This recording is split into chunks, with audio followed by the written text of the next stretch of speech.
Et si je vous disais que votre objectif ne devrait pas être de faire taire votre critique intérieure? Et si la véritable force stoïcienne, celle que très peu d'hommes comprennent vraiment, consistait à le regarder droit dans les yeux et à lui donner un ordre? Nous avons tous entendu les conseils habituels. Pensez positivement, ignorez la négativité, soyez bienveillant avec vous-même. C'est le bruit de fond, le réconfort pour la masse. Mais pour ceux qui cherchent non pas le réconfort mais le pouvoir, il existe une autre voie. Une voie plus directe, plus brutale et infiniment plus efficace. Dans cette vidéo, nous allons explorer une méthode stoïcienne que l'on ne trouve pas dans les citations Instagram. Une stratégie conçue non pas pour panser vos blessures, mais pour transformer vos cicatrices en armure. Nous allons apprendre à prendre cette voie qui vous affaiblit et à la forger en un outil de précision. Avant de commencer, écrivez dans les commentaires quelle est la chose la plus absurde que votre critique intérieure vous ait dite cette semaine. Vous verrez que vous n'êtes pas seul et vous comprendrez bientôt pourquoi cette absurdité est votre plus grand avantage. Le monde moderne est une arène de jugement constant. Chaque notification, chaque image, chaque conversation est une évaluation potentielle. Votre valeur semble être mesurée en permanence par des indicateurs externes, votre statut, vos revenus, votre apparence, vos succès. Dans ce vacarme, il n'est pas étonnant qu'une voix intérieure se soit développée, une voix qui a intériorisé les règles de l'arène. Ce critique intérieur n'est pas un défaut de fabrication, c'est un mécanisme de survie primitif, déréglé par un environnement qui n'existe plus. Il a été conçu pour vous protéger des dangers du groupe, de l'ostracisme, de l'échec fatal. Son intention originelle était de vous garder en sécurité, de vous faire anticiper les menaces. Mais aujourd'hui, il ne voit plus de tigres à dents de sabre. Il voit des deadlines, des conversations difficiles, des risques sociaux. Et il réagit avec la même panique primitive. La plupart des hommes tentent deux stratégies, toutes deux vouées à l'échec. La première est la soumission. Ils croient la voie, la laissent dicter leur vie et vivent dans une prison de peur et d'inaction. La seconde est la guerre ouverte. Ils essaient de la combattre, de la noyer sous des affirmations positives. Mais on ne gagne pas une guerre contre soi-même, on ne fait que s'épuiser. Le stoïcisme propose une troisième voie, ni la soumission, ni la guerre, mais la domination stratégique. Bloc 1. La déconstruction de l'ennemi. La première erreur que vous commettez est de croire que cette voie, c'est vous. Vous dites « je suis trop dur avec moi-même, je me dévalorise ». C'est une erreur sémantique fondamentale. Cette voie n'est pas vous, elle est une partie de vous, un programme qui tourne en arrière-plan. Comme le système d'exploitation de votre ordinateur. Il est essentiel, mais il n'est pas l'utilisateur. La première étape stoïcienne est donc une dissociation radicale. C'est la prosoche, l'attention à soi, mais appliquée à la séparation. Vous n'êtes pas la voix, vous êtes celui qui l'entend. Imaginez que vous êtes dans une pièce silencieuse et qu'une radio s'allume soudainement. Le son est dans la pièce, mais ce n'est pas la pièce. Vous n'êtes pas la radio. Vous êtes la conscience qui perçoit la radio. Cette simple distinction est le point de départ de toute maîtrise. Répétez-le jusqu'à ce que cela devienne une évidence. Je ne suis pas la voix, je suis celui qui l'écoute. C'est la fondation de votre citadelle intérieure. Sans cette séparation, toute tentative de contrôle est inutile. Vous ne pouvez pas contrôler quelque chose dont vous croyez faire partie intégrante. Bloc 2. L'observation sans jugement. Maintenant que la séparation est établie, la phase suivante est l'observation neutre. C'est la pratique au cœur de l'enseignement d'Épictète. Il ne s'agit pas d'analyser, de combattre ou d'approuver. Il s'agit simplement d'écouter, comme un scientifique qui observerait un phénomène naturel. Que dit la voix? Quels mots utilise-t-elle? À quelle fréquence parle-t-elle? Dans quelle situation? Notez-le, mentalement ou même par écrit. Tiens, la voix vient de dire que ma présentation sera un échec.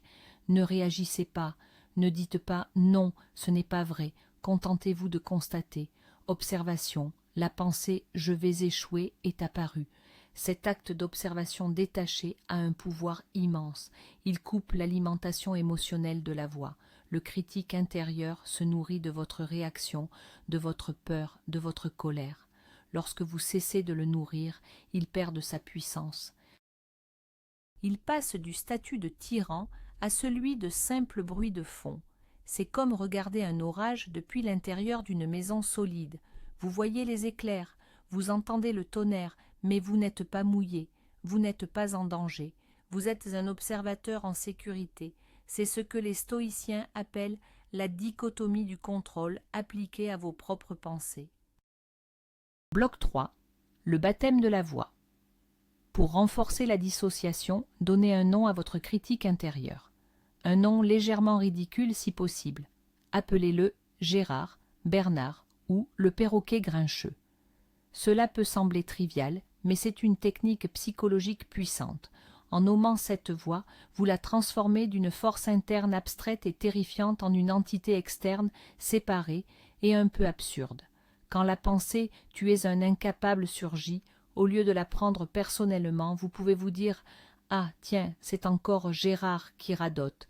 Cela crée une distance humoristique. L'humour est l'antidote du drame. Le critique intérieur veut que vous preniez ces déclarations avec un sérieux de mort. Il veut du drame, de l'angoisse. En le ridiculisant gentiment, vous lui retirez son arme la plus puissante, la solennité. C'est un acte de profanation délibérée. Vous refusez de traiter ces paroles comme un oracle sacré. Vous les traitez comme le bavardage d'un personnage un peu pénible, mais finalement inoffensif. C'est votre esprit. Vous décidez qui a le droit d'être pris au sérieux. Cette technique simple est le début de la reprise de votre autorité mentale. Vous cessez d'être un sujet de la tyrannie et devenez un monarque qui observe avec amusement les bouffonneries de sa cour. Bloc 4. L'interrogatoire socratique. Une fois que vous avez isolé et observé la voix, il est temps de passer à l'offensive. Mais pas une offensive émotionnelle, une offensive logique, froide, chirurgicale. C'est le logos stoïcien en action. Lorsque le critique dit « tu vas rater cet entretien d'embauche », ne répondez pas par une affirmation positive vide comme « non, je vais réussir ». Engagez le dialogue comme un procureur interrogeant un témoin hostile. Questionnez ses prémices. Première question, sur quelles preuves te bases-tu? Forcez la voix à présenter des faits, pas des sentiments, pas des peurs, des faits. As-tu une preuve concrète et irréfutable que je vais échouer? La plupart du temps, la voix n'a rien. Elle se base sur des généralisations, des échecs passés sortis de leur contexte. Deuxième question, quelle est l'utilité de cette pensée maintenant? M'annoncer un échec potentiel, est-ce que ça m'aide à mieux me préparer ou est-ce que ça me paralyse? Vous exposez son inutilité. C'est un sabotage, pas une aide. Troisième question, la plus puissante. Quelle est l'alternative la plus rationnelle? Une pensée plus rationnelle serait « cet entretien est un défi. J'ai des compétences et des faiblesses. Je vais me préparer au mieux et le résultat sera ce qu'il sera. » Vous ne remplacez pas une pensée négative par une pensée positive irréaliste. Vous la remplacez par une pensée neutre et factuelle. C'est un démantèlement logique. Vous utilisez la raison, votre faculté supérieure, pour dissoudre une peur irrationnelle. C'est le cœur de la discipline stoïcienne. Bloc 5. Le mythe de la confiance en soi. La société vous vend l'idée que vous devez avoir confiance en vous pour agir. C'est l'un des plus grands mensonges du développement personnel moderne. Les stoïciens ne parlaient pas de confiance en soi. Ils parlaient de confiance dans le processus, dans la vertu, dans l'action juste. La confiance en soi est une émotion. Elle est volatile, elle va et vient. Baser vos actions sur une émotion fluctuante, c'est construire sa maison sur du sable. Le critique intérieur adore attaquer votre confiance en vous, car il sait que c'est une cible facile. La véritable force ne réside pas dans le fait de se sentir capable, elle réside dans le fait d'agir, que l'on se sente capable ou non. C'est ça, la discipline. C'est agir en dépit de la peur, en dépit du doute, en dépit de la voix de Gérard qui vous hurle que vous n'y arriverez pas. L'action précède la confiance et non l'inverse. Chaque fois que vous agissez malgré la critique, vous lui envoyez un message clair. Tes paroles n'ont aucun pouvoir sur mes actions. C'est un entraînement. Chaque action est une répétition. Vous ne cherchez plus à vous sentir bien pour agir. Vous agissez et parfois comme un effet secondaire, vous vous sentirez bien. La finalité n'est pas une émotion positive. La finalité est l'action vertueuse. C'est un changement de paradigme qui vous libère de la tyrannie de vos propres humeurs. Bloc 6. La technique de la pire éventualité. C'est une pratique stoïcienne fondamentale, la premeditatio malorum. Le critique intérieur adore vous menacer avec des scénarios catastrophes vagues et terrifiants. Si tu échoues, tout sera fini. C'est une menace floue, et c'est ce qui la rend puissante. Votre travail est de la rendre concrète. Prenez sa menace et allez jusqu'au bout. D'accord, imaginons le pire. J'échoue à cet entretien. Et alors, je n'aurai pas ce travail. Et alors, je devrai continuer à chercher. Et alors, ce sera inconfortable et décevant. Et alors, continuez à descendre dans le terrier du lapin. Vous arriverez presque toujours à une conclusion qui est bien moins terrifiante que la peur initiale. Vous découvrirez que vous pouvez y survivre, que vous avez des ressources, que ce ne sera pas la fin du monde. En visualisant le pire scénario de manière détaillée et rationnelle, vous le désamorcez. Vous le privez de son pouvoir de terreur, vous le transformez d'un monstre caché dans le noir en un problème concret que vous pouvez gérer. Sénèque disait « Celui qui a anticipé la venue des maux leur a enlevé leur pouvoir quand ils arrivent. » Vous faites exactement cela. Vous volez au critique intérieur son arme de prédilection, l'inconnu. Vous regardez le vide en face et vous réalisez qu'il n'est pas si profond. Bloc 7. L'arsenal factuel. Votre critique intérieur opère dans le domaine de la fiction émotionnelle. Votre contre-attaque doit se situer dans le domaine des faits bruts. Créez un dossier de preuves contre les accusations de votre critique. Ce n'est pas un journal de gratitude mielleux, c'est un rapport factuel de vos accomplissements et de vos compétences. Quand la voix dit « tu n'as jamais rien réussi », ouvrez mentalement ce dossier. Fait « j'ai obtenu ce diplôme ». Fait « j'ai appris à jouer de cet instrument ». Fait « j'ai géré ce projet complexe au travail ». Fait « j'ai surmonté cette épreuve difficile il y a 5 ans ». Soyez précis. Utilisez des données, pas des sentiments. Ce dossier n'est pas destiné à vous rendre euphorique. Il est destiné à réfuter un mensonge avec la vérité. C'est comme présenter une pièce à conviction au tribunal. L'avocat de l'accusation, votre critique, fait une déclaration enflammée. Vous, l'avocat de la défense, vous vous levez calmement et vous dites « Objection, votre honneur. Les faits ne corroborent pas cette affirmation. » Entraînez-vous à faire cela rapidement. La voix attaque, vous répondez instantanément avec un fait pertinent.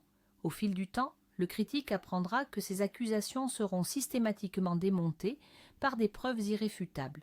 Et comme tout menteur qui se fait prendre à plusieurs reprises, il commencera à hésiter avant de parler. Bloc 8. Le principe de l'action imparfaite. Le perfectionnisme est le carburant numéro 1 du critique intérieur. Il vous fixe un standard impossible à atteindre, puis il vous blâme de ne pas l'avoir atteint. C'est un jeu truqué que vous ne pouvez pas gagner. La solution stoïcienne est d'embrasser le concept de l'action imparfaite mais suffisante. L'objectif n'est pas la perfection, l'objectif est le progrès. L'objectif est de faire de son mieux avec les ressources disponibles, ici et maintenant. Au lieu de viser un résultat parfait, concentrez-vous sur un processus excellent. Est-ce que j'ai fait le travail préparatoire ? Est-ce que j'ai agi avec intention et concentration? Si oui, le devoir est accompli. Le résultat, lui, ne vous appartient pas entièrement. Il dépend de facteurs externes. Marc Aurèle parlait de « l'obstacle à l'action qui fait avancer l'action ». L'imperfection n'est pas un échec. C'est une donnée. C'est une information qui vous permet de vous ajuster pour la prochaine tentative. Chaque fois que votre critique vous reproche une imperfection, recadrez-la. Ceci n'est pas une preuve de mon incompétence, c'est une donnée pour mon apprentissage. Vous transformez une accusation en une leçon. Vous changez le poison en remède. C'est une alchimie mentale qui prive le perfectionnisme de son pouvoir toxique. Bloc 9. Distinguer la critique constructive de la critique destructive. C'est une nuance cruciale que la plupart des gens ignorent. Toutes les voix intérieures ne sont pas le critique. Il y a une différence fondamentale entre la voix qui dit « tu es un idiot »,« tu as encore oublié tes clés, et celle qui dit « faisons un système pour ne plus oublier les clés ». La première est une attaque contre votre identité, elle est destructive, elle est inutile, c'est Gérard. La seconde est une observation orientée vers une solution, elle est constructive. C'est votre logos, votre raison. Votre travail n'est pas de tout faire taire, c'est de devenir un excellent modérateur de votre dialogue intérieur. Apprenez à reconnaître le ton, l'intention. Le critique destructeur utilise des généralisations, toujours, jamais, des insultes, et se concentre sur le passé. Le guide constructif utilise des observations spécifiques, cette fois, se concentre sur le comportement, pas l'identité, et est orienté vers le futur, la prochaine fois, je peux. Quand une critique surgit, posez-vous la question. Est-ce que cette pensée m'aide à m'améliorer ou est-ce qu'elle me paralyse? Si elle paralyse, c'est le critique destructeur. Ignorez-le, ridiculisez-le, démantèlement-le. Si elle aide, c'est votre raison. Écoutez-la. C'est en faisant ce tri que vous passez du chaos mental à la clarté stratégique. Bloc 10. Amor fati appliqué à l'autocritique. C'est le concept stoïcien le plus avancé et le plus puissant. Amor fati, aimer son destin. Cela ne signifie pas être passif, cela signifie accepter et même embrasser tout ce qui arrive, y compris les événements internes. Et si votre critique intérieure n'était pas une malédiction, mais une bénédiction déguisée? Et si chaque attaque de sa part était en réalité un cadeau, une flèche qui vous indique précisément où se trouve votre faiblesse, où vous devez travailler, où se trouve votre plus grande opportunité de croissance?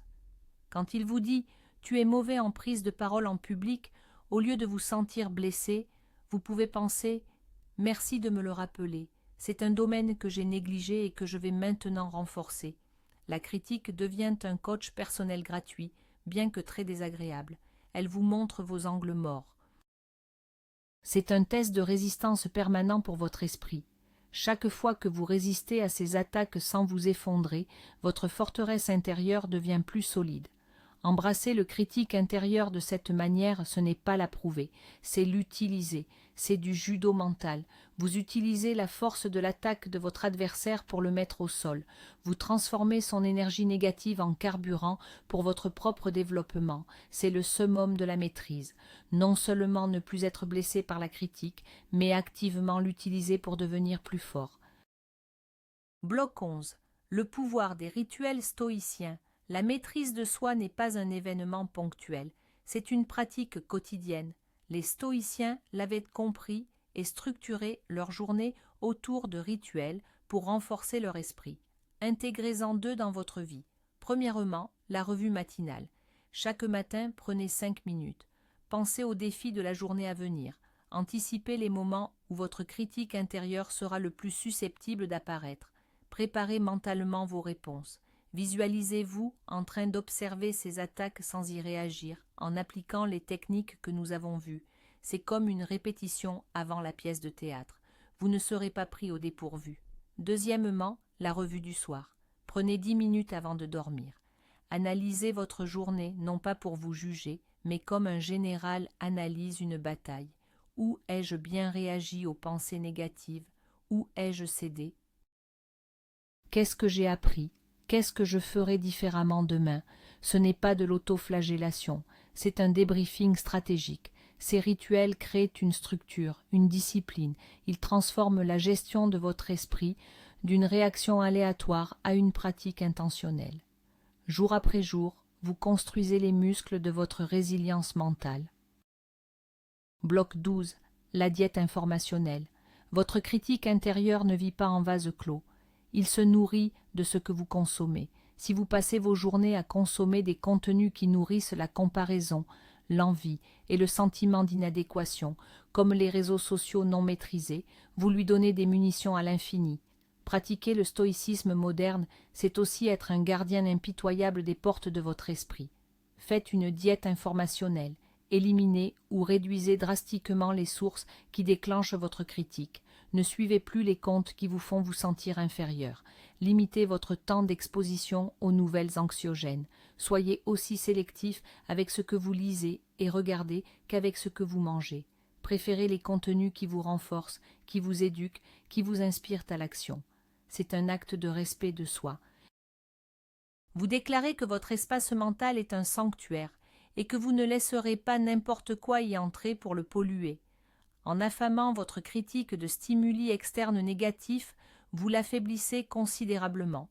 Il aura moins de matière première pour construire ses accusations. C'est une stratégie préventive. Vous ne vous contentez pas de combattre les incendies, vous éliminez les matériaux inflammables de votre maison. Bloc 13. L'incarnation physique de la force. L'esprit et le corps ne sont pas deux entités séparées, ils sont inextricablement liés. Les stoïciens le savaient et pratiquaient l'inconfort volontaire, non seulement pour l'esprit, mais aussi pour le corps. La manière dont vous vous tenez, dont vous respirez, a un impact direct sur votre état mental. Quand le critique attaque, observez votre posture. Êtes-vous voûté? Avez-vous les épaules rentrées? C'est la posture de la défaite. Redressez-vous consciemment, tenez-vous droit, ancrez vos pieds dans le sol, relevez le menton, respirez lentement et profondément par le ventre. Ces actions physiques simples envoient un signal puissant à votre cerveau. Le message est « Je suis solide, je suis stable, je ne suis pas menacé ». Cela interrompt la boucle de rétroaction négative où la pensée anxieuse crée une posture de peur qui à son tour renforce la pensée anxieuse. C'est un court-circuit physiologique. De plus, engagez-vous dans un effort physique régulier et intense. L'entraînement physique est une pratique stoïcienne par excellence. Il vous apprend à tolérer l'inconfort, à repousser vos limites et vous donne des preuves tangibles de votre force et de votre discipline. Un corps fort contribue à bâtir un esprit fort. Bloc 14. Le cercle de parole interne. Imaginez que votre esprit n'est pas une seule voix, mais un conseil d'administration. Le critique, Gérard, est l'un des membres, celui qui est toujours négatif et qui voit des risques partout. Mais il y a d'autres membres. Il y a le stratège, votre raison, votre logos, qui pense en termes de solutions. Il y a l'encourageant, cette partie de vous qui se souvient de vos succès. Il y a l'aventurier qui est excité par le défi. Le problème, c'est que la plupart des gens laissent le critique monopoliser la parole. Il crie plus fort que les autres. Votre travail en tant que président de ce conseil est de donner la parole aux autres membres. Quand le critique a fini son discours alarmiste, remerciez-le pour son point de vue. Merci Gérard pour avoir souligné les risques potentiels, puis tournez-vous vers les autres. Stratège, quelle est ta proposition? Encourageant, quel atout avons-nous oublié? Aventurier, où est l'opportunité ici? Vous ne faites pas taire le critique, vous le mettez à sa place. Vous le réintégrez dans un dialogue plus large et plus équilibré. Vous reconnaissez que sa perspective, l'identification des risques, a une certaine utilité, mais qu'elle ne doit jamais être la seule voie décisionnaire. C'est l'art du leadership appliqué à soi-même. Vous ne dirigez pas par la censure, mais par une modération juste et équilibrée. Bloc 15. L'externalisation par l'écriture. Les pensées qui tournent en boucle dans votre tête ont un pouvoir hypnotique. Elles semblent énormes, complexes, insurmontables. L'un des moyens les plus efficaces de briser ce charme est de les externaliser. Prenez une feuille de papier ou ouvrez un document vierge et écrivez mot pour mot ce que le critique vous dit. Ne filtrez rien, videz le sac. Je suis un imposteur. Tout le monde va s'en rendre compte, je ne suis pas à la hauteur, etc. Une fois que c'est écrit, regardez ces phrases sur le papier. Quelque chose de magique se produit. Les pensées perdent leur pouvoir. Vues en noir sur blanc, elles apparaissent souvent pour ce qu'elles sont, exagérées, irrationnelles, parfois même ridicules. L'écriture force la clarté. Elle transforme un nuage de peur informe en une série de déclarations concrètes que vous pouvez maintenant analyser avec la logique froide de l'interrogatoire socratique que nous avons vu plus tôt. C'est la différence entre combattre un fantôme dans le noir et examiner un insecte sous un microscope à la lumière du jour. C'est une pratique que Marc Aurèle lui-même utilisait intensivement dans ses méditations. Il ne les écrivait pas pour être publiés, il les écrivait pour lui-même, pour clarifier ses pensées, pour se donner des ordres, pour se rappeler ses principes. C'est un outil de commandement de soi. Bloc 16. Le mythe de l'éradication. Une des attentes les plus toxiques est de croire qu'un jour, le critique intérieur disparaîtra complètement. C'est un objectif irréaliste qui vous prépare à l'échec et à la déception. Le critique intérieur, sous une forme ou une autre, fera toujours partie de votre architecture mentale. C'est un vestige de notre évolution. Le but du stoïcisme n'est pas l'éradication, c'est la maîtrise, c'est changer votre relation avec lui. L'objectif n'est pas d'atteindre un état de silence mental parfait et permanent.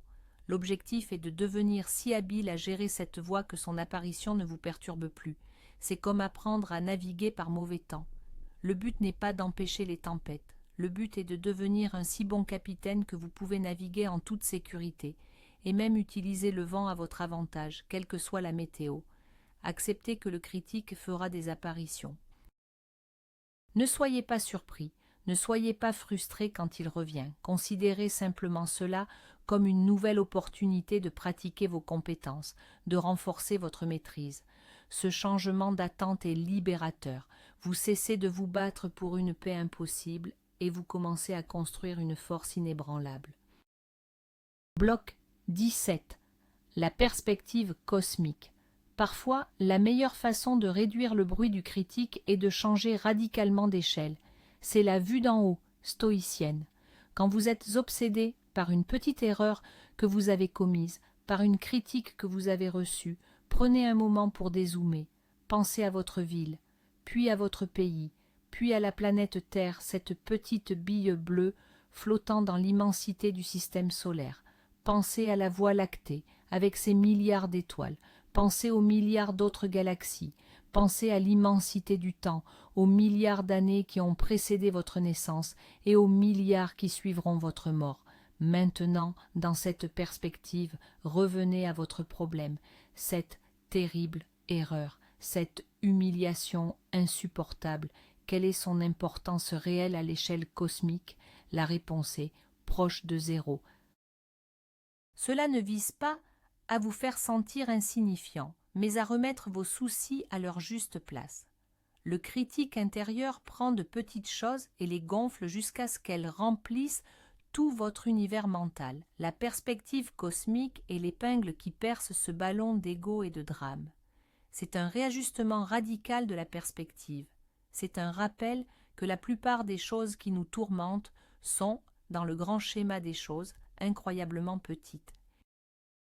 Bloc 18. Le service aux autres comme antidote. Le critique intérieur est une manifestation d'une focalisation excessive sur soi. Qu'est-ce qu'ils vont penser de moi? Est-ce que je suis assez bon? Comment vais-je être perçu? C'est un dialogue profondément égocentrique. L'un des antidotes les plus puissants est de déplacer votre attention de vous-même vers les autres. Le concept stoïcien de sympatheia nous rappelle que nous faisons tous partie d'un même tout. S'engager dans un acte de service, si petit soit-il, brise cette rumination autocentrée. Aider un collègue sur un projet. Écoutez attentivement un ami qui a des problèmes. Faites du bénévolat. Concentrez-vous sur l'apport de valeur à quelqu'un d'autre. Lorsque vous êtes pleinement engagé à aider autrui, il y a très peu de place mentale pour l'autocritique. Vous sortez de votre propre tête. Votre sentiment de valeur ne dépend plus de votre propre évaluation, mais de votre contribution. C'est une manière de trouver un but plus grand que vos propres insécurités. Le critique intérieur prospère dans le vide et l'inaction. L'action orientée vers les autres remplit ce vide d'un sens et d'une utilité qui le rendent insignifiant. Vous ne pouvez pas être obsédé par les fissures dans votre propre navire si vous êtes occupé à aider les autres à traverser la tempête. Bloc 19.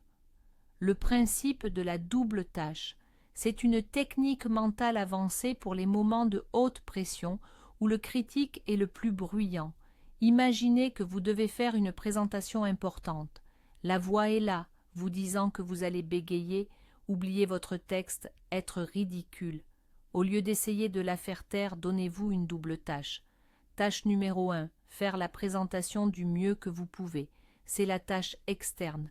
Tâche numéro 2, observer le critique intérieur pendant que vous faites la présentation. C'est la tâche interne. Vous devenez à la fois l'acteur et l'observateur. Vous vous engagez pleinement dans l'action, tout en gardant une petite partie de votre conscience en mode scientifique qui note simplement « intéressant », le niveau de critique augmente pendant la section des questions-réponses. Notez. Cette dissociation empêche le critique de fusionner avec votre identité. Il devient un phénomène que vous étudiez et non une vérité qui vous définit.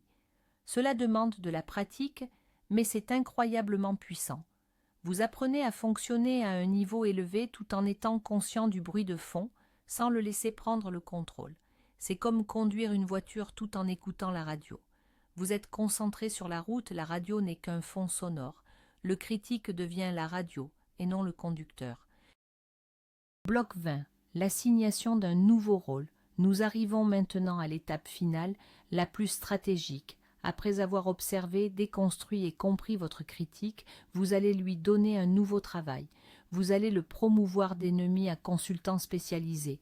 Reconnaissez sa compétence principale, l'identification des risques et des faiblesses potentielles. C'est une compétence utile si elle est bien gérée.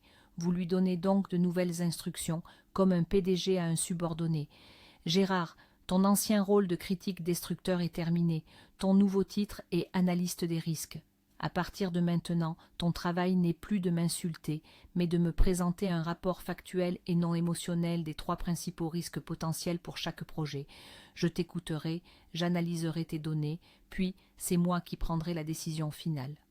C'est un acte de souveraineté mentale ultime. Vous ne le supprimez pas, vous le réintégrez dans votre système, mais sous vos conditions. Vous transformez une force chaotique et destructrice en un outil de planification stratégique. La voix qui disait « tu vas tout rater » est maintenant briefée pour dire « risque potentiel numéro 1 », manque de préparation sur le point X. Suggestion, allouez 2 heures de recherche supplémentaires. Vous avez pris le pire de vous-même et l'avez transformé en un atout.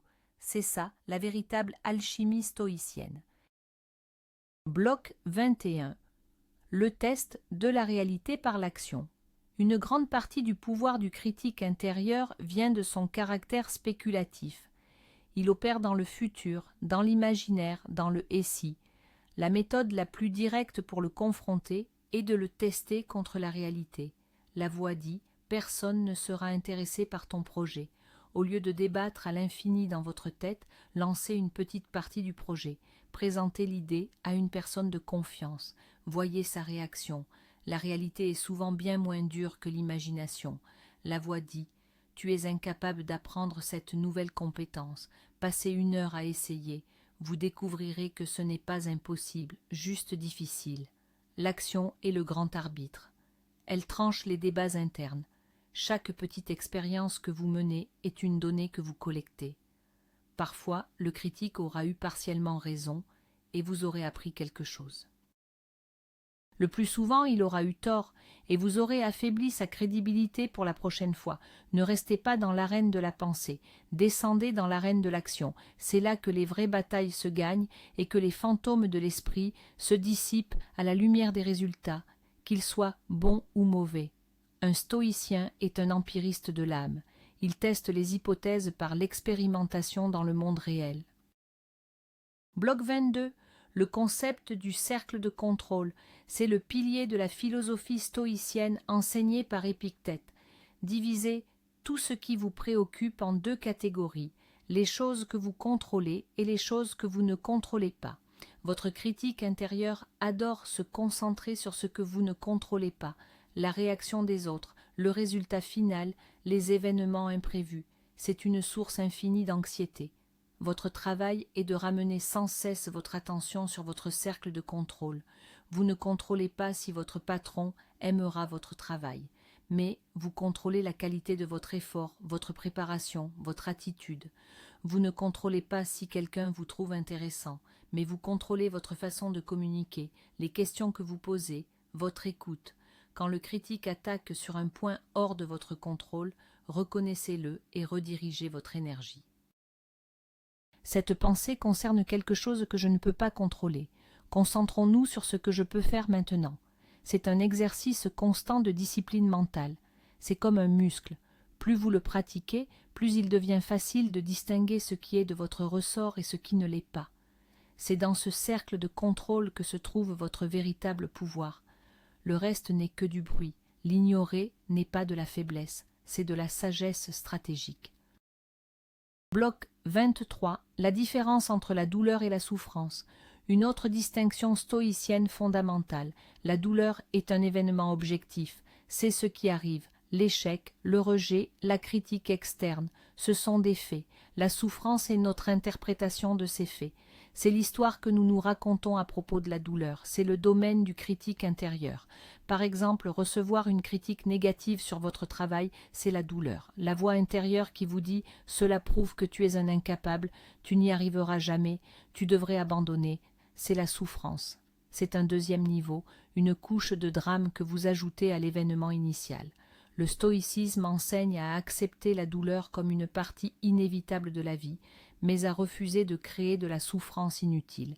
Quand un événement douloureux se produit, observez la réaction de votre critique. Voyez-la pour ce qu'elle est, une tentative de transformer la douleur en souffrance, et refusez de jouer à ce jeu. Vous pouvez vous dire « Oui, cet échec est douloureux, c'est un fait, mais je refuse d'y ajouter l'histoire de mon incompétence. » Vous séparez l'événement du jugement, c'est là que réside la liberté. Vous ne pouvez pas toujours éviter la douleur, mais la souffrance est, dans une large mesure, un choix. Bloc 24. Le rôle de la gratitude stoïcienne. Ce n'est pas la gratitude naïve qui consiste à ignorer le négatif, c'est une gratitude robuste et lucide, c'est la capacité à voir ce qui fonctionne même au milieu de ce qui ne fonctionne pas. Votre critique intérieur a une vision en tunnel, il ne voit que les défauts, les manques, les échecs. La pratique de la gratitude stoïcienne est un contrepoids délibéré, c'est un entraînement à élargir votre champ de vision. Prenez un moment pour reconnaître ce que vous tenez pour acquis, votre santé, même si elle n'est pas parfaite, les compétences que vous avez déjà acquises, les relations qui vous soutiennent, le simple fait d'être en vie et d'avoir la capacité de vous améliorer. Plus important encore, pratiquez la gratitude pour les difficultés elles-mêmes. C'est l'idée de l'obstacle et le chemin. Soyez reconnaissants pour les défis, car ils sont des opportunités de pratiquer la vertu. Soyez reconnaissants pour les attaques de votre critique, car elles sont des opportunités de renforcer votre maîtrise. C'est une perspective radicale. Au lieu de maudire l'obscurité, vous apprenez à apprécier la façon dont elle vous oblige à développer votre vision nocturne. Cela ne supprime pas le négatif, mais cela l'équilibre avec une reconnaissance puissante de la force et des opportunités présentes. Bloc 25. La communauté comme miroir et soutien. Les stoïciens, bien que très focalisés sur la forteresse intérieure, n'étaient pas des ermites. Ils comprenaient l'importance de la communauté, du cercle de Zénon. Vous ne devez pas mener cette bataille seul. Entourez-vous d'hommes qui partagent les mêmes aspirations à la force de caractère et à la maîtrise de soi. Partagez vos luttes avec des personnes de confiance, pas pour vous plaindre, mais pour obtenir une perspective. Souvent, dire à voix haute une critique interne à un ami de confiance révèle son absurdité. L'entendre de sa bouche, donc, tu penses vraiment que parce que tu as fait une faute de frappe dans ce mail, ta carrière est finie, peut briser son emprise. De plus, servez de soutien aux autres. En aidant un ami à déconstruire sa propre critique interne, vous renforcez vos propres compétences. Vous vous rappelez les principes en les enseignant. Cherchez des modèles, des mentors. Lisez les biographies d'hommes et de femmes qui ont fait face à d'immenses adversités. Leurs histoires vous rappelleront que le doute et la lutte intérieure font partie du chemin vers la grandeur, et non un signe que vous êtes sur la mauvaise voie. Votre critique veut vous isoler. La communauté est son antidote. Bloc 26. La métaphore du jardinier. Voyez votre esprit comme un jardin. Les pensées sont les graines. Certaines sont des fleurs, d'autres sont des mauvaises herbes. Le critique intérieur est un semeur de mauvaises herbes particulièrement prolifique. Un mauvais jardinier essaierait soit d'ignorer les mauvaises herbes, elles finiraient par tout envahir, soit de s'épuiser à essayer de toutes les arracher frénétiquement chaque jour. Un jardinier stoïcien a une approche différente. D'abord, il apprend à reconnaître les mauvaises herbes dès leur apparition, l'observation neutre. Ensuite, il les arrache calmement et méthodiquement avant qu'elles ne prennent racine, l'interrogatoire socratique. Plus important encore, il ne se concentre pas uniquement sur l'arrachage. Il passe la majeure partie de son temps à cultiver activement les plantes qu'il souhaite voir pousser, la raison, le courage, la discipline. En nourrissant ces plantes, en leur donnant de l'eau et du soleil, il crée un écosystème où les mauvaises herbes ont moins d'espace et de ressources pour se développer. Votre travail n'est pas seulement de combattre le négatif, c'est de cultiver proactivement le positif. Quelle pensée vertueuse, quelle action disciplinée allez-vous planter aujourd'hui? C'est une gestion active et quotidienne de votre paysage mental. Bloc 27. La temporalité du critique. Observez quand votre critique intérieur est le plus actif. Pour beaucoup, c'est le soir, quand la fatigue s'installe et que les distractions de la journée disparaissent, ou le matin, face à l'anticipation des défis à venir. Reconnaître ces schémas temporels vous donne un avantage stratégique. Si vous savez que la bataille sera plus rude à 22 heures, vous pouvez vous y préparer. C'est le moment de relire vos notes, de pratiquer la vue d'en haut, ou simplement de vous engager dans une activité qui occupe votre esprit de manière constructive, comme la lecture. C'est également crucial de comprendre comment le critique manipule le temps. Il vit presque exclusivement dans le passé, ressassant les erreurs, ou dans le futur, anticipant les échecs. Il est très rarement dans le présent.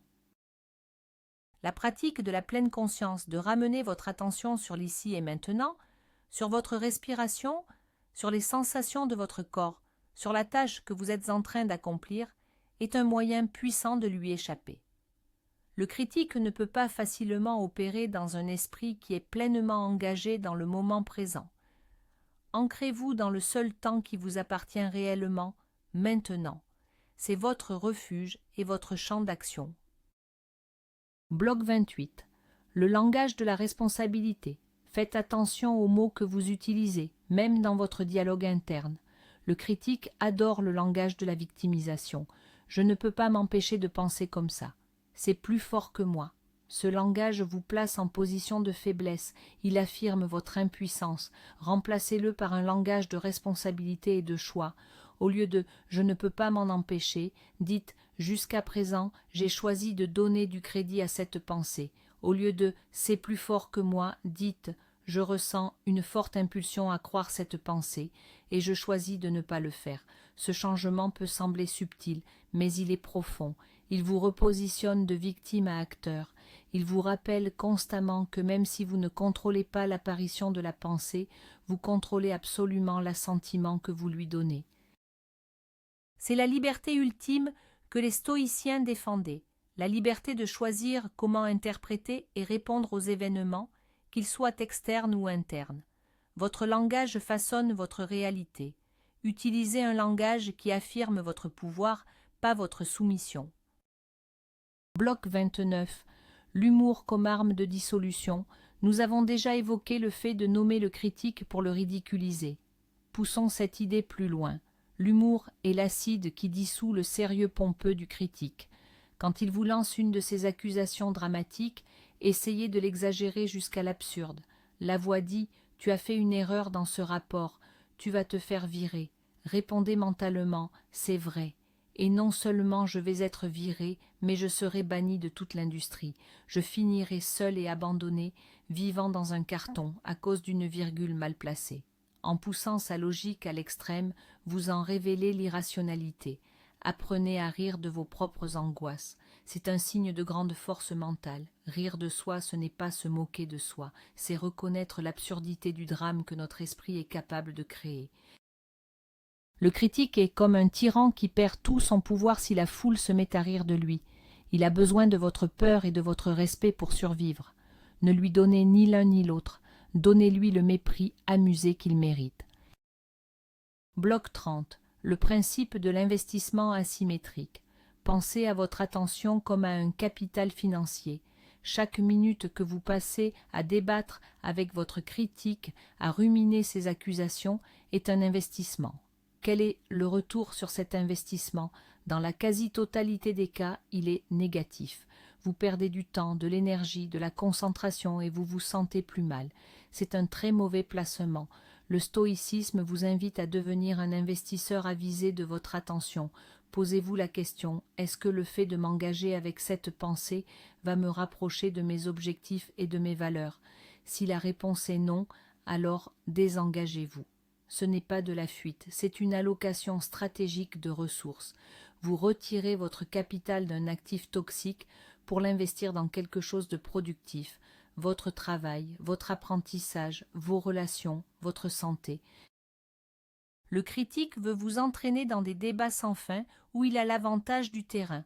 Refusez le débat. Dites simplement « Cette conversation n'est pas un bon usage de mon temps. J'ai des choses plus importantes à faire. » Et passez à l'action.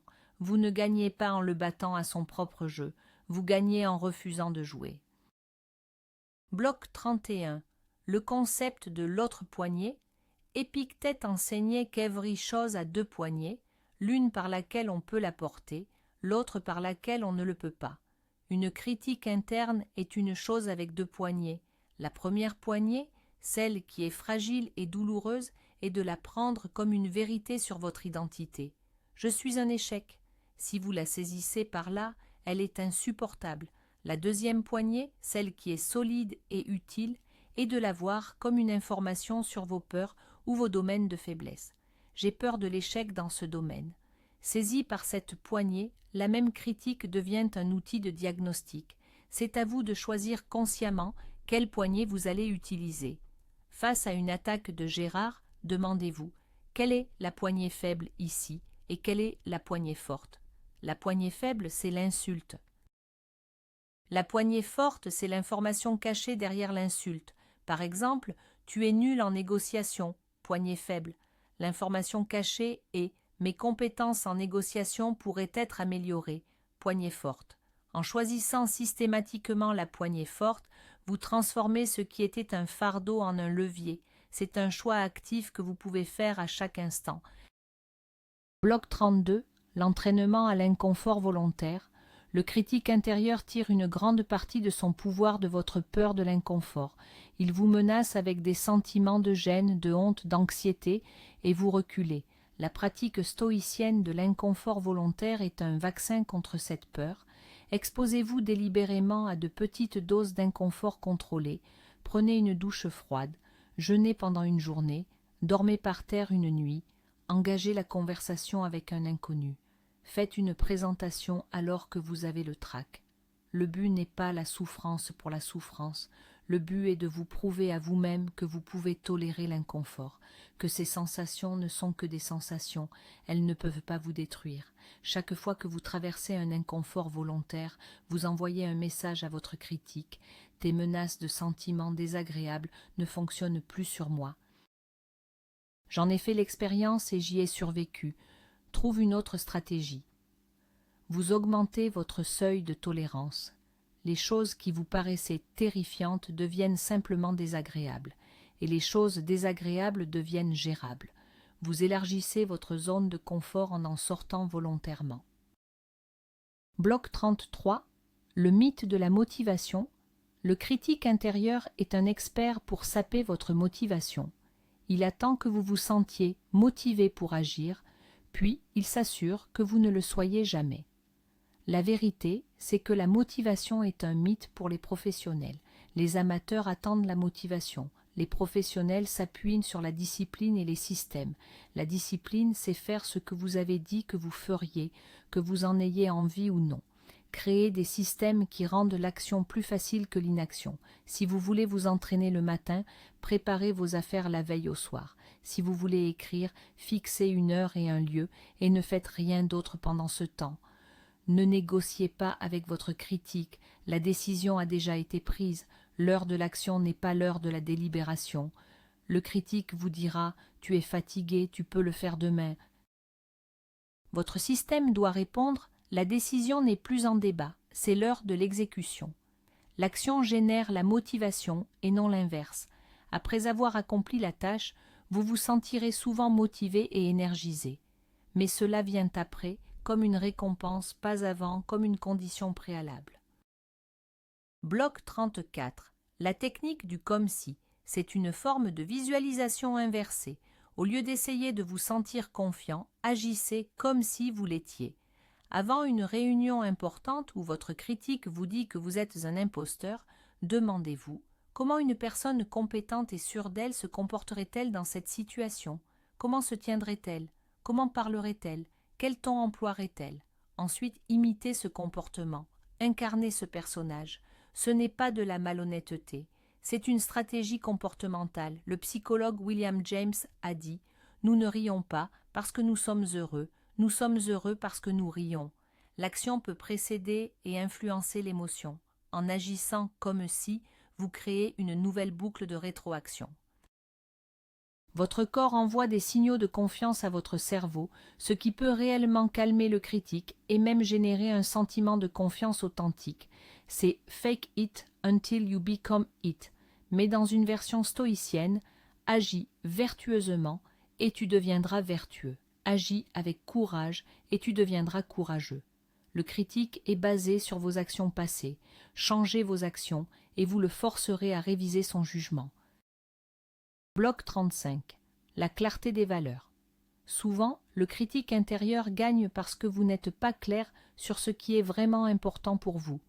Il peut vous attaquer sur des dizaines de fronts différents. Votre carrière, votre apparence, votre statut social, parce que vous n'avez pas défini votre propre système de notation.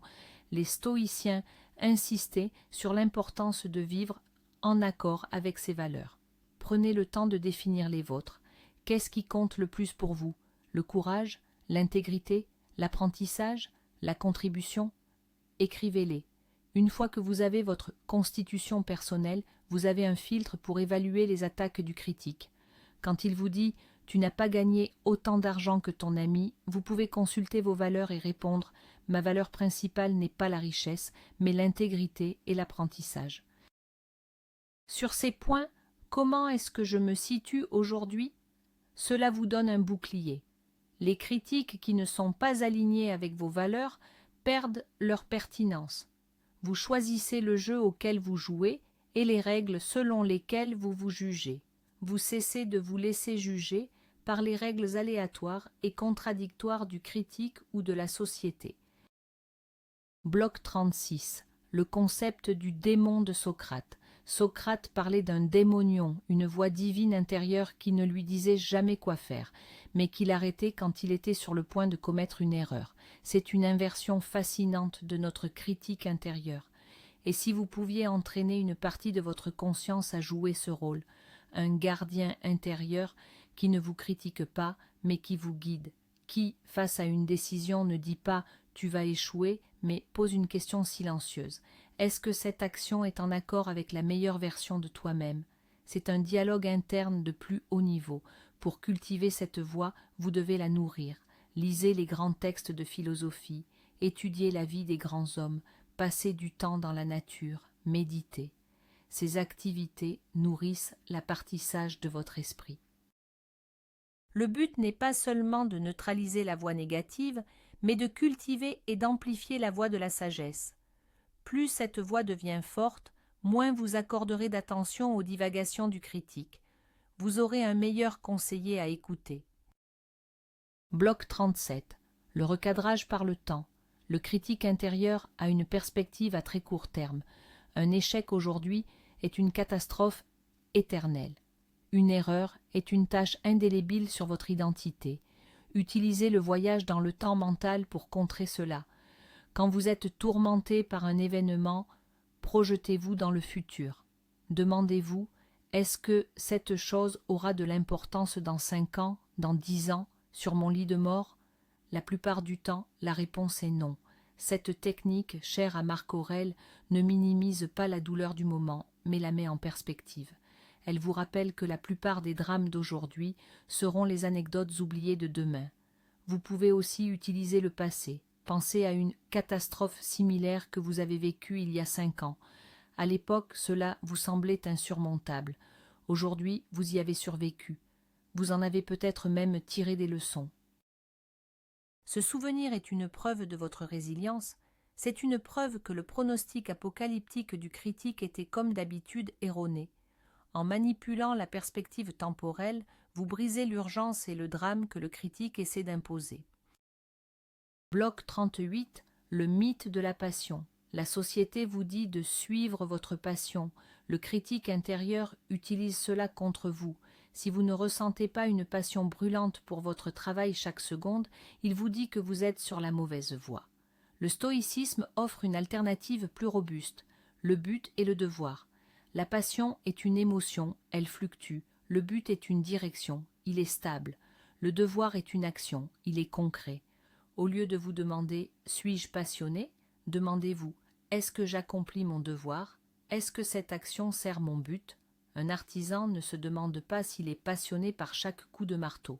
Il se concentre sur la maîtrise de son art, sur la perfection du geste. La satisfaction et même une forme de passion tranquille naissent de cette compétence et de ce dévouement, et non l'inverse. Quand le critique attaque votre manque de passion, répondez-lui avec la liste des devoirs accomplis, des compétences acquises. Basez votre estime sur votre éthique de travail, pas sur l'intensité de vos émotions. C'est un fondement bien plus solide pour construire une vie de sens. Bloc 39. Le non stratégique. Votre critique intérieure se nourrit de votre surcharge et de votre épuisement. Quand vous dites « oui » à tout et à tout le monde, vous vous étirez jusqu'au point de rupture. Vous n'avez plus l'énergie mentale pour gérer votre dialogue interne. Apprendre à dire non est une pratique stoïcienne essentielle. Un non stratégique n'est pas un acte d'égoïsme, c'est un acte de préservation de vos ressources les plus précieuses, votre temps, votre énergie et votre attention. Chaque fois que vous dites non à une demande qui n'est pas alignée avec vos priorités, vous dites oui à votre propre bien-être et à votre capacité à vous concentrer sur ce qui compte vraiment. Sénèque disait que l'homme occupé, busy, est le moins vivant de tous. Avant d'accepter un engagement, demandez-vous « Est-ce que cela me rapproche de mes objectifs ? Est-ce que j'ai la capacité de le faire sans sacrifier ma santé mentale ? Un calendrier surchargé est un terrain de jeu idéal pour le critique intérieur. Un calendrier maîtrisé est une forteresse. Apprenez à protéger vos frontières. Bloc 40. L'acceptation de l'impermanence. Le critique intérieur cherche à construire une identité rigide et parfaite, puis vous punit pour chaque fissure. La réalité, comme l'enseignaient les stoïciens, est que tout est en flux. Vous n'êtes pas la même personne que vous étiez hier et vous ne serez pas la même demain. Embrassez cette impermanence. Une erreur n'est pas une définition permanente de qui vous êtes, c'est un événement dans le temps qui est déjà passé. Un succès n'est pas non plus une garantie éternelle, c'est un moment à apprécier. Cette acceptation du changement constant vous libère de la tyrannie du perfectionnisme. Vous n'essayez plus de construire une statue de marbre parfaite de vous-même. Vous vous voyez comme une rivière qui coule, s'adapte, change de cours. Parfois l'eau est claire, parfois elle est boueuse. L'important est de continuer à couler dans la bonne direction. Quand le critique essaie de vous figer dans un moment d'échec, rappelez-lui que vous êtes déjà en mouvement. Le vous qu'il critique n'existe déjà plus. Vous êtes maintenant le vous qui a appris de cette expérience. Bloc 41. Le paradoxe de l'auto-amélioration. Le désir de s'améliorer est noble, mais il peut être une arme à double tranchant que le critique adore utiliser. Si vous êtes constamment focalisé sur ce qui ne va pas chez vous, vous nourrissez l'idée que vous êtes fondamentalement défectueux. La perspective stoïcienne est différente. Elle part du principe que vous avez déjà en vous tout ce dont vous avez besoin pour vivre une bonne vie. Votre raison, votre capacité de choix, proairesis. L'auto-amélioration n'est pas une tentative de réparer quelque chose de cassé. C'est le processus de déblayer ce qui obscurcit cette capacité innée. C'est comme un sculpteur qui enlève l'excès de marbre pour révéler la statue qui est déjà à l'intérieur. Cette nuance est cruciale. Vous n'êtes pas un projet de rénovation sans fin. Vous êtes déjà complet. Le travail consiste à enlever les fausses croyances, les mauvaises habitudes et les jugements irrationnels beaucoup étant fourni par le critique pour permettre à votre nature rationnelle et vertueuse de s'exprimer pleinement. C'est un travail de soustraction, pas d'addition. Bloc 42. La distinction entre culpabilité et responsabilité. Le critique intérieur est un maître de la culpabilité. La culpabilité est une émotion tournée vers le passé, paralysante et inutile. Elle dit « Tu as mal agi, donc tu es une mauvaise personne ». La responsabilité est une attitude tournée vers l'avenir, constructive et active. Elle dit « J'ai mal agi, comment puis-je réparer les dégâts et m'assurer de ne pas répéter cette erreur ?» Apprenez à faire la transition de l'une à l'autre. Quand vous faites une erreur et que le critique lance son attaque de culpabilité, reconnaissez l'erreur, acceptez-la pleinement. Puis déplacez immédiatement votre attention vers la responsabilité. Qu'est-ce que je peux apprendre de ça? Quelle action puis-je entreprendre maintenant? La culpabilité vous maintient prisonnier du passé. La responsabilité vous utilise le passé comme un tremplin pour un meilleur avenir. C'est la différence entre ruminer dans une cellule de prison et analyser les plans pour la prochaine tentative d'évasion. L'un est passif, l'autre est actif. Choisissez toujours l'action. Bloc 43. Le silence comme terrain d'entraînement. Dans notre monde bruyant, nous fuyons souvent le silence, car c'est là que le critique semble crier le plus fort. Mais le silence est aussi le seul endroit où vous pouvez vraiment l'entendre, l'observer et le maîtriser. Au lieu de le fuir, recherchez-le délibérément. Pratiquez des périodes de silence chaque jour. 10 minutes sans téléphone, sans musique, sans distraction. Juste vous et vos pensées. Au début, ce sera inconfortable. Le critique profitera de l'occasion pour se déchaîner. Parfait. C'est votre dojo, votre salle de sport mental. C'est l'occasion de pratiquer toutes les techniques que nous avons vues. L'observation, la dissociation, l'interrogatoire. En vous exposant volontairement au silence, vous vous désensibilisez au pouvoir du critique. Vous apprenez à être à l'aise dans votre propre espace mental. Vous transformez ce qui était un lieu de torture en un lieu de pouvoir et de clarté. Un homme qui n'a pas peur d'être seul avec ses pensées est un homme qui a atteint un niveau de maîtrise de soi que peu connaissent. Bloc 44. La technique du report. Le critique intérieur exige une attention immédiate. Il crée un sentiment d'urgence, comme si vous deviez résoudre le problème qu'il soulève à l'instant même. Vous n'êtes pas obligé d'accepter ces conditions. Apprenez à reporter la conversation. Quand la voix attaque, dites-lui calmement « C'est une observation intéressante. Je n'ai pas le temps de m'en occuper maintenant. Nous en discuterons ce soir à 18h, pendant 10 minutes. » Et puis, tenez parole. Fixez un rendez-vous avec vos angoisses. Cela a deux effets puissants. Premièrement, vous reprenez le contrôle de l'agenda. Vous décidez quand et où la conversation a lieu. Deuxièmement, vous découvrirez que lorsque 18h arrive, le problème qui semblait si urgent et si énorme a souvent perdu de son intensité. Il peut même sembler ridicule avec le recul. Vous laissez le temps et la perspective faire une partie du travail pour vous. C'est une façon de gérer votre critique comme un employé un peu trop zélé. Vous écoutez ses préoccupations, mais à un moment qui vous convient, et non quand il fait irruption dans votre bureau en panique. Bloc 45. L'ancrage dans les sens. Quand le critique vous entraîne dans une spirale de pensées abstraites et anxiogènes sur le passé ou le futur, une technique de secours efficace est de vous ancrer dans le présent à travers vos 5 sens. C'est une application pratique de la pleine conscience.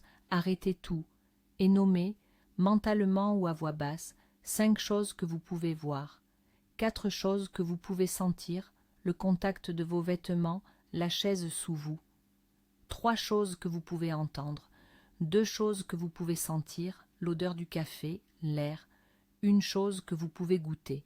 Cet exercice simple force votre cerveau à sortir du mode récit pour entrer en mode perception directe. Il court-circuite la rumination. C'est un bouton d'urgence pour vous ramener dans la réalité tangible de l'instant présent. Le critique ne peut pas fonctionner efficacement quand votre attention est pleinement occupée par le monde réel. C'est un interrupteur qui déplace votre conscience de la prison de votre esprit au monde vaste et concret qui vous entoure. Bloc 46. Le principe de la clause de révision. Le critique intérieur présente ses jugements comme des verdicts finaux et immuables. Tu es un incapable. Fin de l'histoire. Introduisez le concept de clause de révision dans votre dialogue interne. Quand une telle pensée apparaît, ajoutez mentalement une clause. Tu es un incapable, pour l'instant, ou dans ce domaine spécifique aujourd'hui, ou encore la plus puissante, tu as la croyance que tu es un incapable.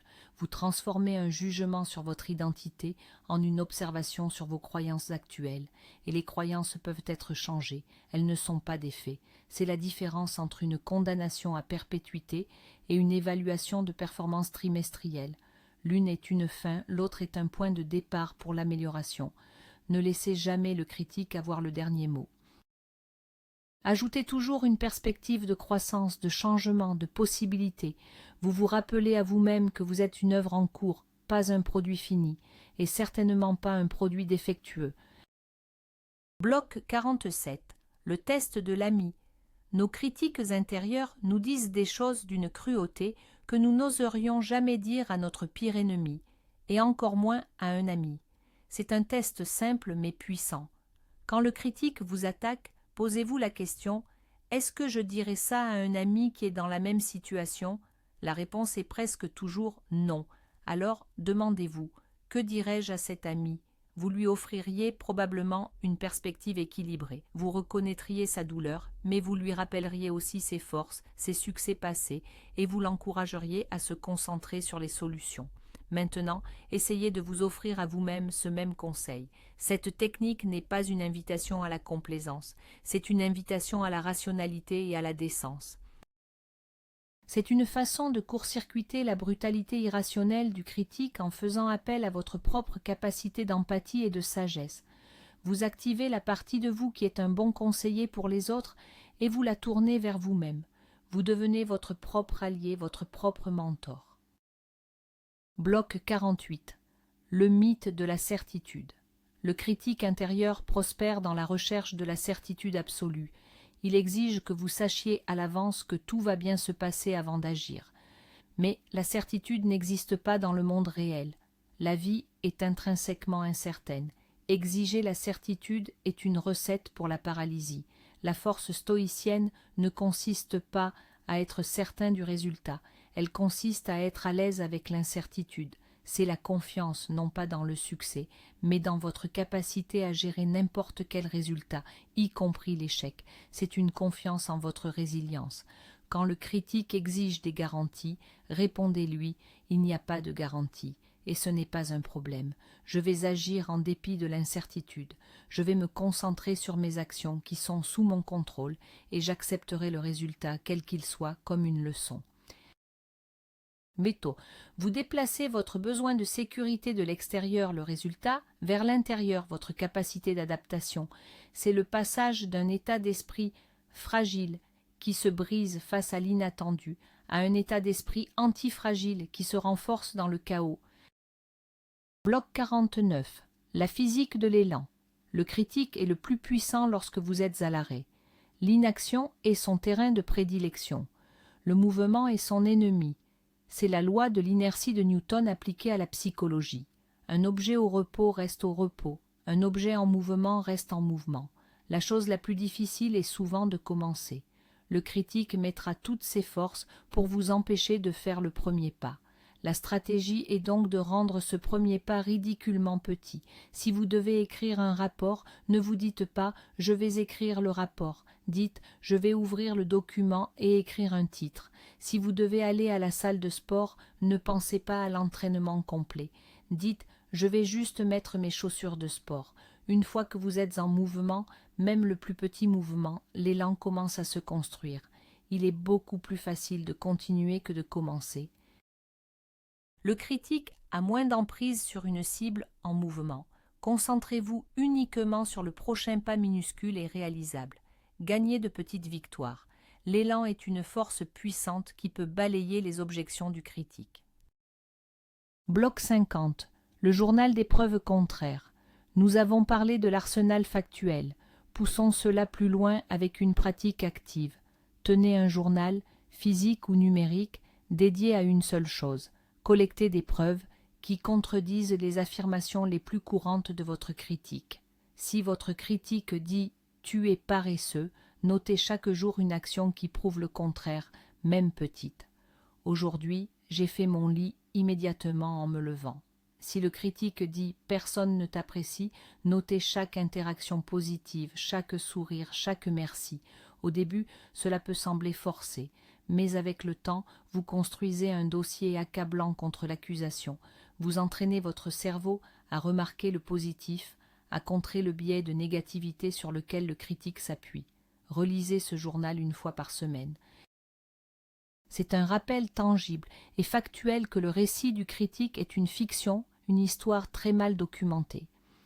Vous n'êtes plus seulement en train de vous défendre contre ces attaques, vous êtes en train de construire un dossier pour le faire condamner pour parjure. Bloc 51. La technique du SI positif. Le critique intérieur est un maître du SI négatif. Et si tu échoues? Et si on se moque de toi? C'est un jeu qu'il gagne toujours car il n'y a pas de limite au scénario catastrophe que l'on peut imaginer. Retournez le jeu contre lui. Pour chaque SI négatif qu'il vous lance, opposez délibérément un SI positif ou neutre. Il dit « Et si ta présentation est un désastre ?» Répondez « Et si c'était la meilleure présentation que j'ai jamais faite ?» ou encore, plus stoïquement, « Et si, que ce soit un succès ou un échec, j'en tirerai une leçon précieuse qui me servira toute ma vie. » Le but n'est pas de vous convaincre que le scénario positif va se produire. Le but est de briser le monopole du catastrophisme. Vous introduisez l'incertitude dans l'autre sens. Vous rappelez à votre esprit qu'un avenir négatif n'est qu'une possibilité parmi d'autres. Vous ouvrez le champ des possibles. Cela affaiblit la conviction du critique qui repose sur l'idée que son scénario est le seul et unique avenir possible. Bloc 52. L'avatar de la sagesse. Quand vous êtes coincé dans une spirale de doute, imaginez une personne que vous admirez profondément pour sa sagesse et sa force de caractère. Ça peut être une figure historique comme Marc Aurèle, un mentor, un grand-parent, ou même une version idéalisée de votre futur vous. Une fois que vous avez cet avatar en tête, posez-lui la question « Que ferais-tu à ma place? Quel conseil me donnerais-tu en ce moment ?» Essayez vraiment d'imaginer sa réponse. Quel serait son ton? Quelle perspective apporterait-il? Cette technique est une façon d'accéder à votre propre sagesse intérieure en la projetant sur une figure externe. Souvent, nous avons les réponses en nous, mais le bruit du critique les rend inaudibles. En consultant votre avatar, vous court-circuitez ce bruit et vous vous connectez à une partie plus calme et plus sage de vous-même. C'est une conversation avec votre moi supérieur, médiée par une figure de respect. Vous vous donnez à vous-même le conseil que vous donneriez à quelqu'un d'autre, mais avec l'autorité d'une figure que vous vénérez. Bloc 53. Le recadrage de l'identité. Le critique attaque souvent votre identité. Je suis un anxieux. Je suis un procrastinateur. Ces étiquettes sont des prisons. La solution est de passer d'une identité basée sur des traits à une identité basée sur des actions et des processus. Au lieu de dire « je suis un procrastinateur », dites « je suis le genre de personne qui lutte contre la procrastination en utilisant la technique du premier pas minuscule ». Au lieu de « je suis anxieux », dites « je suis quelqu'un qui pratique des techniques de respiration pour gérer son anxiété ». Voyez la différence? La première est une condamnation statique, la seconde est une description dynamique d'un processus. Elle inclut le problème mais se concentre sur la solution et l'effort. Votre identité n'est pas ce que vous êtes, mais ce que vous faites de manière répétée. En changeant le récit pour vous concentrer sur vos efforts et vos stratégies, vous construisez une identité de combattant, de praticien, de stoïcien. Une identité qui n'est pas définie par ses faiblesses, mais par la manière dont elle y fait face. Bloc 54. L'acceptation radicale de l'imperfection. Le stoïcisme ne vise pas à faire de vous un surhomme parfait et sans émotion. C'est une idée fausse et dangereuse. Il vise à faire de vous un être humain plus résilient, plus rationnel et plus vertueux. Cela inclut l'acceptation que vous ferez des erreurs. Vous aurez des jours où vous céderez aux critiques, vous aurez des moments de faiblesse. L'acceptation radicale, c'est de voir ces moments non pas comme des échecs de votre pratique stoïcienne, mais comme faisant partie de la pratique elle-même. Quand vous tombez, le test n'est pas de ne jamais être tombé. Le test est de savoir comment vous vous relevez. Avec autoflagellation et désespoir, ou avec une analyse calme de ce qui s'est passé et un engagement renouvelé à faire mieux la prochaine fois, pardonnez-vous vos imperfections, non pas par faiblesse, mais par pragmatisme. La haine de soi est une énergie gaspillée. Acceptez la réalité de votre humanité avec toutes ses failles et concentrez votre énergie sur la seule chose qui compte, le prochain pas dans la bonne direction. Bloc 55. La distinction entre préférence et besoin. Le critique intérieur transforme souvent vos préférences en besoins absolus. J'ai besoin de l'approbation de tout le monde. J'ai besoin de réussir ce projet pour être heureux. Ce sont des tyrannies que vous vous imposez. Les stoïciens distinguaient clairement ce qui est un nécessaire pour vivre, peu de choses, et ce qui est simplement préférable. Oui, il est préférable d'avoir l'approbation des autres, mais ce n'est pas un besoin. Vous pouvez survivre et même prospérer sans elle. Oui, il est préférable de réussir, mais ce n'est pas un besoin pour mener une vie vertueuse. Votre bonheur ne dépend pas de l'obtention de ces choses, il dépend de votre caractère et de vos actions. Quand le critique vous présente quelque chose comme un besoin vital, interrogez-le. Est-ce vraiment un besoin ou est-ce une préférence? Puis-je vivre une bonne vie même si je ne l'obtiens pas? En reclassant ces besoins en préférence, vous leur retirez leur pouvoir de vie ou de mort sur votre tranquillité d'esprit. Vous passez d'un état de dépendance anxieuse à un état de liberté et d'autonomie. Bloc 56. Le concept de l'autre chemin. Votre critique vous présente souvent les situations comme un chemin unique bordé de falaises. Soit vous réussissez parfaitement, soit vous tombez dans l'abîme de l'échec. C'est une fausse dichotomie. La réalité est qu'il y a toujours d'autres chemins. Si vous échouez à votre plan A, il y a un plan B, un plan C, et ainsi de suite. L'échec d'un chemin n'est pas l'échec de la destination. C'est simplement une information qui vous dit que ce chemin est bloqué et qu'il faut en trouver un autre. C'est le principe de l'obstacle qui devient le chemin. Avant de vous lancer dans une entreprise, prenez un moment pour penser aux alternatives. Si ce projet échoue, quelles autres options s'offrent à moi? Cet exercice n'est pas du pessimisme, c'est de la planification stratégique. Il vous libère de la peur paralysante de l'échec unique, car vous savez que vous avez des plans de secours. Le critique perd son argument principal, la menace de la fin du monde. Vous lui montrez que le monde est bien plus grand et plein de possibilités qu'il ne veut bien l'admettre. Bloc 57. L'entraînement à la focalisation. Le critique intérieur est le maître de la distraction. Il vous tire hors de votre tâche présente pour vous emmener dans des voyages angoissants dans le passé ou le futur. La capacité à maintenir sa concentration sur une seule tâche est donc une compétence anticritique fondamentale. Entraînez votre attention comme un muscle. Utilisez des techniques comme la méthode Pomodoro. Travaillez avec une concentration intense et sans distraction pendant 25 minutes, puis faites une pause de 5 minutes. Pendant ces blocs de travail, si une pensée critique surgit, ne vous engagez pas. Notez-la rapidement sur un bout de papier pour y revenir plus tard, et ramenez doucement mais fermement votre attention à votre tâche. C'est un acte de discipline mentale répété des dizaines de fois par jour. Chaque fois que vous ramenez votre attention, vous renforcez votre muscle de la concentration.